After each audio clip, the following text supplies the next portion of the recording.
Kalispera. Venido bueno. Good afternoon. My name is Sharon Gerstel, and I'm director of the UCLA Stavros Niarchos Foundation Center for the Study of Hellenic Culture. And it is my pleasure to welcome you this afternoon to today's lecture by Dr. Leon Saltiel, Director of Diplomacy, representative at UN Geneva and UNESCO, and coordinator on countering antisemitism for the World Jewish Congress. This event is being held under the auspices of the Consulate General of Greece in Los Angeles and is co-presented by the USC Shoah Foundation. And of course, we're extremely grateful to the Stavros Niarchos Foundation and for its continuing and generous sponsorship. Before introducing the speaker, I would like to ask the Consul General of Greece in Los Angeles, the Honorable Christina Valasopoulou, to make a few welcoming remarks, and then ask my co-presenter, Dr. Jennifer L. Rogers, Director of Academic Programs for the USC Shoah Foundation, the Institute for Visual History and Education, to also say a few words. This is the first event we're co-hosting with USC, and I hope it will be the first of many. May I now ask Consul General Valasopoulou to join us. Thank you.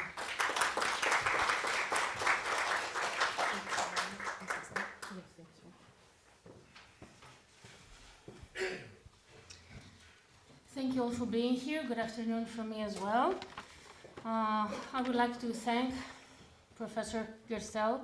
Always, we're under her guidance and her initiatives, and we're very happy to have the consulate support the Stavros Niarchos Foundation here in LA and her work.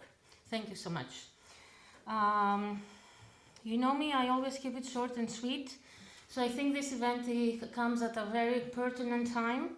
On the 27th of January, we commemorate, I'm not going to say we celebrate, but we commemorate the global and the national day of remembrance for victims of the Holocaust. So this commemoration is significant because some would say that this is a human rights issue, some would say this is freedom of religion, freedom of expression.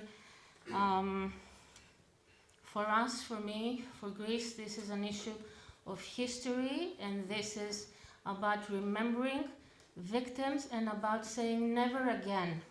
So never again does humanity have to suffer such a tragedy. In Greece, the victims counted are 67,151. That is a huge number for a small country, and we grieve for them, we respect them, we salute them and their sacrifice. Never again. Thank you.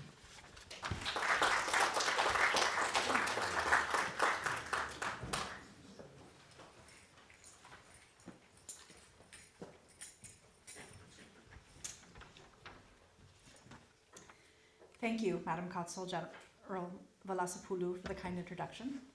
And I also want to thank Professor Sharon Gerstel and the Stavros Niarchos Foundation Center for the Study of Hellenic Culture for the opportunity to co-sponsor this event. Can everybody hear me okay? Yes. This event shines a light not only on efforts to preserve the memory of Greece's Jewish communities who were persecuted and murdered during the Holocaust, but also the fight against contemporary anti-Semitism in Europe.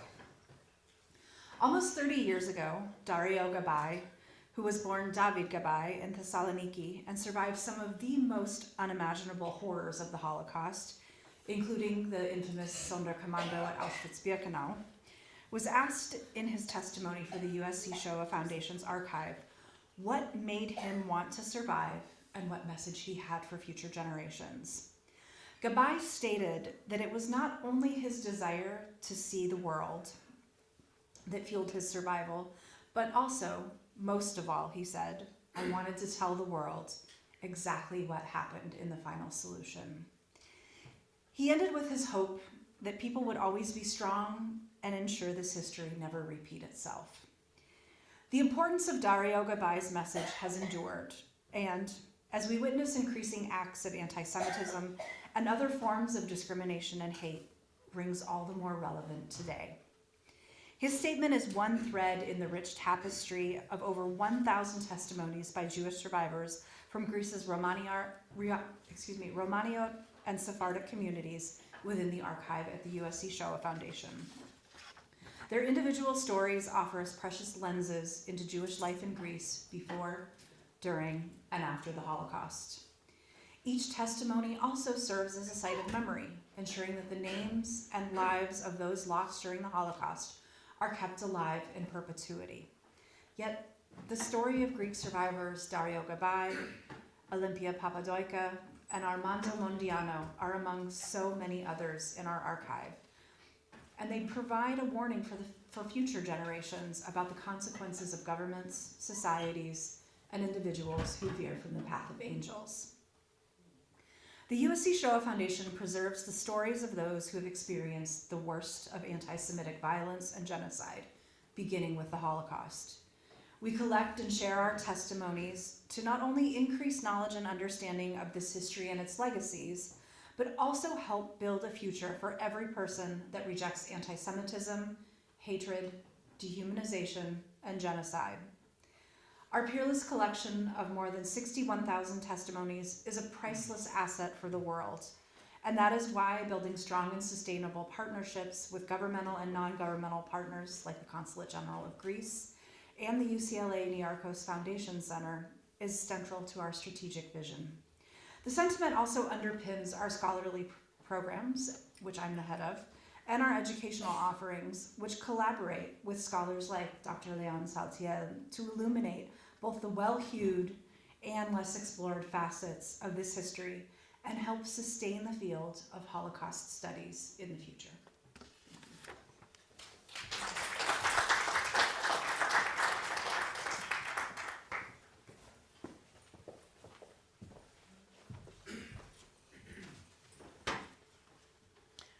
Today's speaker, Dr. Leon Saltiel, is not a stranger to UCLA, but he last lectured for us during the COVID shutdown, almost 4 years to the day, on February 1st, 2021, on the topic of dehumanizing the dead, the destruction of Thessaloniki's Jewish community during World War II. Descended from a prominent Jewish family from Thessaloniki, Leon Saltiel has a particular sensitivity to the area of his study since, as we know, this city, the mother of Israel, suffered tremendously at the hands of the Nazis, a difficult history that the city's modern residents are still coming to terms with. Our speaker holds a PhD in contemporary Greek history from the University of Macedonia, and he's been a postdoctoral researcher at the Graduate Institute of International Development Studies in Geneva, Switzerland, and at the Aristotle University of Thessaloniki. His publications include The Holocaust in Thessaloniki, Reactions to the Anti-Jewish Persecution 1942 to 1943, published in 2020, which won the 2021 Yad Vashem International Book Prize for Holocaust Research. And Do Not Forget Me, 3 Jewish Mothers Write to Their Sons from the Thessaloniki Ghetto, published in 2018 in Greek and subsequently translated into English and French. Saltiel is currently the representative at UN Geneva and UNESCO and coordinator on countering antisemitism to the World Jewish Congress. He was a Fulbright scholar at Georgetown University, where he earned a master's degree in foreign service. And he has received numerous fellowships from, among others, the Fondation pour la Mémoire de la Shoah, the German Marshall Fund, Yad Vashem, and the Institute for the Study of Diplomacy. He's a member of the Central Board of Jewish Communities of Greece and of the Greek delegation to the International Holocaust Remembrance Alliance. Today, I believe, or I know, we will be hearing about the history of Thessaloniki and more broadly about Greece, or Jewish Greece, the letters of 3 mothers, the positioning of the Holocaust in modern Greek history, and also the rise of anti-Semitism within a global context and how we fight that movement. Following the lecture, Dr. Rogers and I will sit with Dr. Saltiel to continue the conversation and also invite you to take part in that through your questions. Ladies and gentlemen, it is truly my great honor to present my friend Dr. Leon Saltiel, who is lecturing today on fighting anti-Semitism and preserving the memory of the Holocaust, advances in Greece and Europe. He ended it with a question.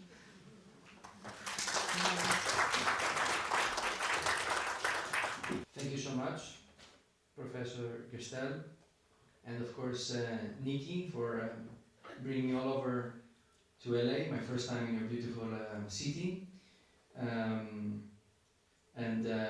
As the professor said, had lectured also here during COVID, so you can find my speech online about the destruction of the Jewish cemetery of Thessaloniki.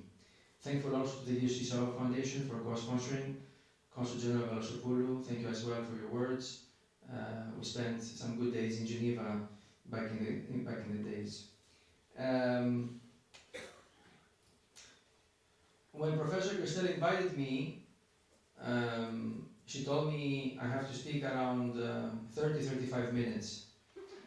And in my day job, I address the UN Human Rights Council. And then I have 90 seconds. I have a minute and a half. And in a minute and a half, you have to say everything. And you go 1 second more, they stop you. And here I have 35 minutes, and what I want to say for 35 minutes. So I made a PowerPoint. So the PowerPoint will help me tell a story. And actually, it's many topics, as you can see from the title. It's both Greece and Europe, anti-Semitism, memory of the Holocaust. But I still want to keep it within the refines of the Greek reality and give you, I'm sure some of you members of the Jewish community know nothing about the Greek Jews. Members of the Greek community know very little or nothing really about the Jews of Greece. So maybe it's a good opportunity to actually speak about that history as well. You heard something about me. I was born in Thessaloniki and raised. And for me, growing up in the Jewish community was always a question, why such a big percentage of loss during the Holocaust? So I embarked on a PhD study, which, as you heard, also won some international prizes. And I published this book, the Holocaust in Thessaloniki. And I also worked on, during my research, I also found eyewitness accounts. I found letters written by 3 Jewish mothers who are writing to their sons in the ghetto. And that became a second book that also be translated in several languages, Do Not Forget Me. And somehow, I'm now traveling thanks to the books. Like, I'm here because of these books. So somehow you write the books and now you travel because of the books. So it's good that I have those and I get to travel with them. And really, those 2 books have had a very big impact, not only in Greece, but around the world. They became into documentaries, into theater plays, into dance plays, into school projects, translated in many languages. And somehow with my research, we were able to also change the interpretation of events in Greece during the Second World War. And I hope will also motivate young researchers to enter the field and research what happened during those dark days. At the same time, you heard I work for the World Jewish Congress. It's an umbrella organization of all the Jewish communities of the world. I work a lot to fight anti-Semitism, promote the memory of the Holocaust, promote interfaith dialogue. I work with many governments of the United Nations to work. And for the younger people in the room, you know, I studied history and I work on international relations and I work on, let's say, diplomacy. It's great to be able to combine both. It's great to be able to combine your academic background with actually doing something contemporary and real. And I encourage those who study humanities to use that knowledge to actually implement it in real life. So let me start, because we don't have a lot of time, with my actual presentation. And I chose this picture, as we said, it was the 80th anniversary of the liberation of the Auschwitz-Birkenau death camp, and that's actually a picture of that ceremony, and many of the Jews of Greece perished in that Nazi death camp. Now, we speak about anti-Semitism. I just want to spend a few minutes discussing the term. It was actually coined in 1860 by an anti-Semite himself, who used it as a way of expressing the hatred against the Jews. The problem with the term anti-Semitism is that Semites is a linguistic group. So you cannot be against a linguistic group. Like, the term makes no sense. That's why we tried with IRA and other groups to remove the dash and have a capital S, not to have it as anti-Semitism, but anti-Semitism as one word. Still problematic, but it is what it is. It has a long history. It existed already from antiquity. The Jews being the other, after the Jewish diaspora had started to, after the destruction of the temple. In Christianity, it takes new forms. Middle Age, of course, we know the Spanish Inquisition, which also has all this racial theory of the cleanness of the blood, limpieza de sangre, which actually also then inspired the Nazis. We have the pogroms, and then culminating to the Holocaust. So it's a long history of hatred against the Jews. I'm not going to go into every detail, but just to show you it's not a phenomenon that only exists in recent time. It's actually a form of racism or hatred that's both ethnic and religious. Usually when you say anti-black racism, it's ethnic. When you say anti-Christian, it's religious. Antisemitism is both. It's both against Jews, as let's say, as a people, and it's also Jews as a religious group. And in fact, the Jew represents everything the anti-Semite wants the Jew to be. He can be rich, he can be poor. He can be cosmopolitan, he can be closed. He can be capitalist, he can be communist. He can be anything. Like the Jew in the mind of the anti-Semite doesn't matter what the Jew means. It's actually the anti-Semite constructing the element of the Jew then the anti-Semite chooses to hate. So that's also interesting for you to think that the Jew in that sense is not me. It's an imaginary Jew that the anti-Semite constructs in their head. And also, interestingly, compared to other forms of hatred, usually you hate somebody who you think is below you. I'm better than the person I hate. You know, the other person is below me. With anti-Semitism, often the Jews are better than the person who hates them. The Jews are smart. They control Hollywood. They control the US government. They control the media. They control Wall Street. You don't have that hatred with other types of communities. Usually you are better than them, or you think you're better than them. So these are just few elements of anti-Semitism, just to get you a context. We have contemporary manifestations of anti-Semitism going beyond, of course, the Nazi anti-Semitism, which is Holocaust denial and distortion, which is something we see regularly. Conspiracy myths that, you know, the Jews, as I say, control the world, or the Jews created COVID, or, you know, unfortunately very spread out in Greece. We have what we call hatred against the Jews that masquerades as criticism of Israeli policies. Here I won't spend a lot of time, but for example now also Meta, which is all the Facebook products, have seen that the term Zionist can be used as a synonym for Jew. And sometimes when they see that, this is also protected speech. So we see how people try to hide behind criticizing Israel, but also to express hatred against the Jews. People are starting to now to understand and to accept that anti-Semitism is not just a threat to Jews, it's a threat to the whole society, to democracy and human rights for all. Huge difference of anti-Semitism in recent years is of the online dimension. We see so much on social media that I'm going to discuss in my conclusion. And of course, a big increase since the October 7 attacks by Hamas, and many Jewish communities around the world live in fear. Some statistics for the first months after October 7, more than 400% increase in the US, 540% in the UK, 300% in Austria, Netherlands 800%, Brazil 1000%. So really explosion of manifestation of anti-Semitism around the world. Now, let me go back to Greece, of course, to bring together back the Niarchos Center and why, and my own expertise. And I somehow don't want to start, you know, as many people say, how did the Jews end up in Greece? So I would like to start from the 1st century BC, and this is the ruins of an ancient synagogue in the island of Delos, which shows you the presence of Greece from antiquity, the presence of Jews in Greece from antiquity. And for me, that's a painting in the Vatican, which shows Alexander the Great in the Temple of Solomon in Jerusalem.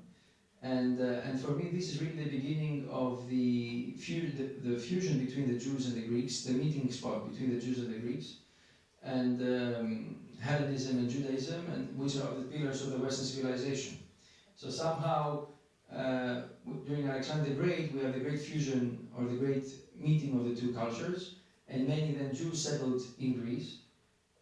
We have proof in the New Testament. There are the letters to the Thessalonians of Paul, and many other parts of the New Testament that are addressed to the Jews who live in what is today Greece. And you have Jews who lived in the Roman and Byzantine times, in smaller communities. The big difference happens with the Spanish Inquisition that I mentioned, that the Jews are expelled from the Iberian Peninsula, and many settle, as you see, in Greece at the time under the Ottoman Empire, and more importantly in Thessaloniki. The Jews do many trades. They're very active in different fields of work, from business people to poor people. But and again, the change becomes 1912 when Thessaloniki becomes part of Greece. So not anymore part of the Ottoman Empire, but now part of a modern nation state. Few years later, unfortunately, there is a big fire that burned most of the historical center, which most of the people who were left homeless were the Jews of Thessaloniki. And somehow also that burned a lot of the synagogues, the libraries, and also caused a lot of migration waves. Here you see the old town and all the places that were burned. That is, most of the part was the Jewish areas. Here you see a little bit of the demographic change of the city. The Jews have, when the Greek army entered the city, the Jews were the absolute majority. Around more than 50% of the population were Jewish in a city of 150,000 people.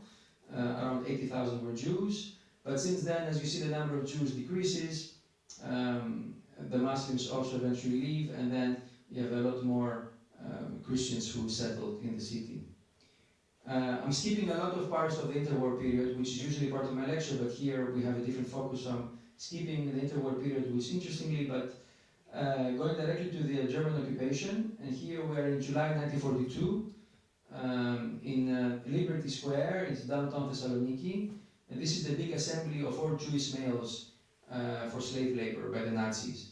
And this was an emblematic event that has marked the history of the Jewish community. They gathered all the males aged from 18 to 45.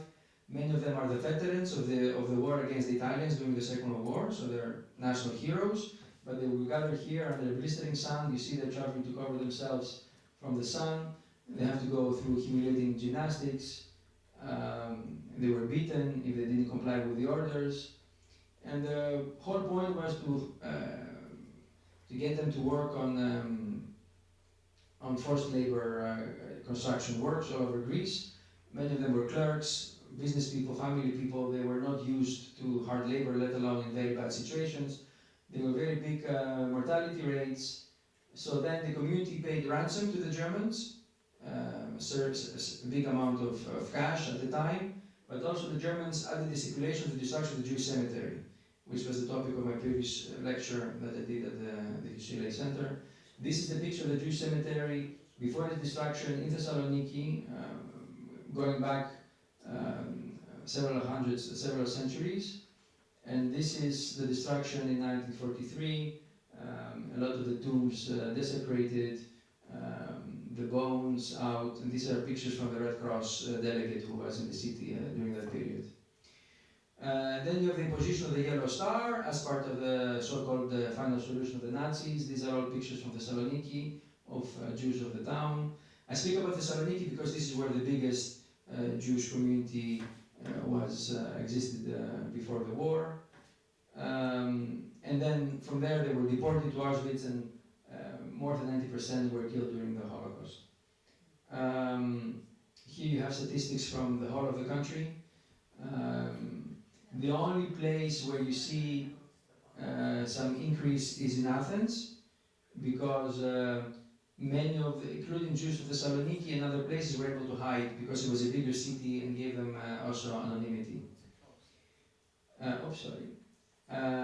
So now I'm going to go very quickly to the post-war period to arrive to my conclusion about the memory today. And here you have some of the survivors. You see even they're wearing their camp uniform, visiting the destroyed cemetery here, coming back to the city. 1/3 of the 2,000 people who survived, approximately 1/3 survived from the camps.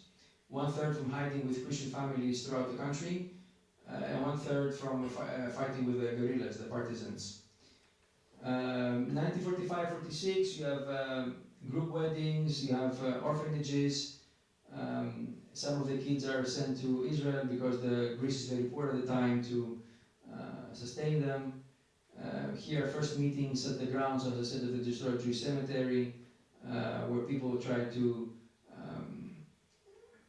restart life and take care of all the destruction. 1946-49, it's a very also sad period for Greece. It's the time of the civil war. Many of the Jews who were fighting, as I said, against the Nazis with the partisans now are called communists by the new Greek government, and now they have to be exiled, or others have to be called to fight again, killing Greeks after they survived Auschwitz. So, and it's a time so turbulent in the country that nobody is ready yet to speak about the memory of the Holocaust or the destruction of Jewish communities, because now Greece is the only country that after the Second World War had another civil war. The first memoirs is published in 1949 in French, really part of the Jewish community trying to start gathering some of the evidence. 57-59, it's an interesting time. This fellow is called Max Merten. He was the German officer in charge of civilian affairs in Thessaloniki. He's arrested in 1959 in Athens, tried in 1959 by the military court, and he's condemned for several of the crimes, including the destruction of the cemetery, the deportations. He's given, I believe, 20 years of jail, and then he's released shortly after to Germany, and the Germans don't find him guilty for anything for lack of evidence. And then Greece also signs a deal with Germany that they won't prosecute any more German war criminals. So really, it was the time, was very sensational in the press, but it didn't really also help for the Holocaust memory to come out. Here you have ceremonies for the Holocaust in the synagogues, but they still remain, even in the 60s, within the compounds of the Jewish community. Here you have the inauguration of a Holocaust monument within the new Jewish cemetery of Thessaloniki, and that's the monument. 67-74, it's the Greek military dictatorship, the junta regime, the 7 years of junta regime, and you see one of their motto was Greece of Greek Christians. So also not very fertile ground for anybody to speak about the memory of the Holocaust or for the Jewish community to speak about what they went through. Really it's the 90s, the time where the memory of the Holocaust starts to develop in Greece with the publications of many testimonies. And similarly in France also, for example, we saw the memory of the Holocaust only emerging in the 80s. So it's not only a Greek phenomenon that it took so late for the memory to come out. 97, we have the inauguration of the first Holocaust monument in Greece by the then President of the Republic, Stephanopoulos. Here is the visit the year after of the King of Spain, and as I spoke, the Jews of Greece have an affinity with Spain because of the expulsion, and they kept the language, the Judeo-Spanish language, until some of the old people still speak it today. In 2001, we have the creation of the Jewish Museum of Thessaloniki. Many of you who have visited the city have visited or are more welcome to visit the museum. 2003, the Ecumenical Patriarch from Constantinople, Bartholomew, came, and he's also an honorary member of the community. 2004, the Greek Parliament unanimously named 22nd of January Holocaust Remembrance Day. And since then, really, now it's under the state of the Holocaust commemorations, under the state support and supervision. 2006, the Holocaust Monument, which was inaugurated, as I said, moved to Liberty Square, where I spoke about this mass gathering. Really, downtown as the most proper place for it to be. Since 2013, you have an annual march from Liberty Square to the old train station where the deportations took place, attended by thousands of people, university students, Boy Scouts, others, as a way of commemorating also the memory of the Holocaust, of the victims. And this is the mayor of Thessaloniki, Boutaris. Some of you may know him because he's also a winemaker. Unfortunately, he passed away a few months ago. And here he's taking his his oath for his second term in office as mayor of Thessaloniki, wearing a yellow star as a way to protest the election also of the Golden Dawn, this neo-Nazi group in the city council of Thessaloniki. So really he worked a lot to reconcile the city with its Jewish past and with also with the memory of the Holocaust. And here we also have an inauguration of a monument at the university campus to commemorate the destroyed Jewish cemetery that I also referred to. And here you have a lot of school projects. You have this Stoppelstein that you see all over Europe, memorial stones. You have plaques. You have in buildings, in schools, in public spaces, a lot of now monuments to honor and to remember the presence of the Jews in the city. Statues, more street names, etc., etc. Here is a visit of the Ecumenical Patriarch with the Speaker of the Greek Parliament in 2019. You can also see me here in Auschwitz-Birkenau when Greece was the honored country. We were there in the Auschwitz camp. Here I would like also to pay homage in 2019. Moshe Elisaf was elected mayor of Yanina, the first Jewish person to hold such a prominent office, and he was very loved by his city. He was also featured in a lecture at the USC, at the UCLA, and you can find his speech, I believe, on YouTube. And unfortunately, he passed away also like a year ago from cancer. And now I just read that the city will name a street after him.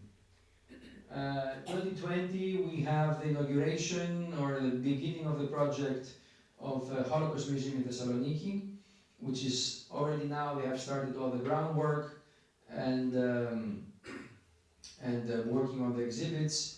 And you can see here the Greek leadership at the time, Prime Minister Tsipras, with both the Israeli Prime Minister and the President of Israel, who are very involved. And the Yaakos Foundation also is a big supporter of the project. And once done, it will not only be an educational center for all the school children of Thessaloniki and beyond, but also for the regular citizens of the whole of Greece and all the thousands of people who visit Greece, tourists, to learn about all this history. This is during COVID, where the White Tower was illuminated, we remember, with a yellow star on Holocaust Day. And every year there are many illuminations of buildings. Only last week the Greek Parliament was illuminated, the City Hall of Thessaloniki and Athens and other places in Greece. And in that year also Greece had the chairmanship of the International Holocaust Remembrance Alliance, where I also serve as a delegate. This is 2022. This is a football game between Aris of Thessaloniki, one of the major teams, and Maccabi Haifa, which is the champion of Israel. And both teams came in the field wearing t-shirts saying against anti-Semitism, which was very moving, and also to show how also the civil society is embracing now the fight against anti-Semitism. It's not just a political declaration, but also something coming from grassroots. And I just wanted to provide you a quote here from a year and a half ago from the President of Greece. He's still, I believe, President for a couple of weeks more, Katerina Sekalaropoulou, where she participated in the march that I mentioned. And she said, "These heinous events marked the life of Thessaloniki and altered violently its rich multicultural identity. It is very important that, in the last years, Thessaloniki has recognized her share of responsibility, has clearly condemned the mistakes of the past, in an effort to heal the historical trauma." So I think her phrase speaks about how the page has been turned in modern Greece in an effort to pay homage to the victims of the Holocaust, educate the younger generations, and make sure that these things are never repeated again. Now let me conclude by speaking about Greece and more generally in Europe, what is happening today. There are approximately 5,000 Jews living in Greece today. Holocaust education is integrated, as I discussed, in schools. The commemoration ceremonies are all over the country. in many cities around Greece. Anti-Semitism remains a problem in Greece, but it's significantly reduced, which shows how government policies do work and people are starting to be sensitive and aware. I think it's both due to, it's a big part due to the shock of the rise of the Golden Dawn, a neo-Nazi party that was also came up during the financial crisis. It was the grassroots efforts, as I told, of Mayor Boutaris. Was also, I think, this rapprochement between Israel and Greece, that now if you go to any Greek city, you see thousands of Israelis. And I think that also makes the Greeks and Israelis to meet, to get to know each other, and also that reduces a lot of these emotions that existed in the past. Anti-Semitism in Greece, I call it crude, not very sophisticated. It's very, like as I said, conspiracy myths and very talk, but not a lot of action. That's why I say it's not violent. There are some desecrations of monuments, but it's not like physical attacks. It comes both from the extreme right and the extreme left. As I said, it's based on conspiracies. It's a lot about victimhood. How, for some people in Greece, they see it as a competition between what they perceive as how the Greeks suffered in their history and how the Jews are recognized. And also a scapegoating, which is a very classical anti-Semitic trope, to blame the Jews for everything that's happening around you. As I said, the invention of the Jew, not the actual Jew, but the Jew in the mind of the person who wants to find an excuse for what's happening. And I just want to mention this, that attacks prevented by the police, these were instigated, these were an attack against, actually twice they tried to attack a Jewish restaurant in Athens, and the Greek police stopped them, but it was instigated by Iran. So Iran was paying people to go and attack a Jewish restaurant in Athens. And I use this example to show that yes, the target were Jews who possibly were eating in that restaurant and maybe some bystanders who happened to be in that area. But if those attacks were successful, it's the whole of Greece that would suffer. You know, the tourism industry would collapse. Who would visit Greece if there was a major terror attack in the center of the city? Which is what I'm trying to say, that anti-Semitism may be directed to Jews, but actually the whole society is suffering. And that's why Greece is now currently working on a national strategy against anti-Semitism, which will mobilize all the different departments of the government, and also has appointed a national coordinator to work on this topic. And if I can extrapolate from Greece to the whole of Europe, and maybe conclude with that, since October 7, we've seen an explosion of incidents in Europe, and as I said, Jewish communities don't feel safe anymore. It's what I call the paradox of incidents versus attitudes. We see in countries where anti-Semitism is low in opinion polls, you have a lot of attacks, a lot of incidents, and in countries where higher percentage of anti-Semitic attitudes, lower rates of incidents. Which shows you that, and that's how, for example, in Western Europe, or in Canada, or in the US, you have very low perception of anti-Semitism, but high number of attacks. In Eastern Europe, you have high level of attitudes, but low number of attacks. It's a paradox. We can discuss it if you want later on. Fighting anti-Semitism has become a priority for the European Union.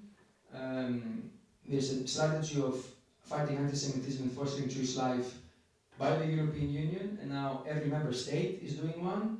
And this is a good practice that has also been replicated by the US. The US now has a national strategy, Canada has a national strategy, and many other countries are building national strategies against anti-Semitism.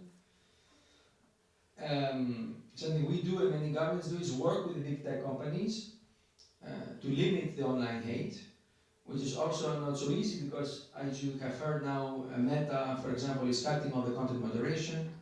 So it's also difficult how we curb online hate when we haven't found ways to moderate the speech.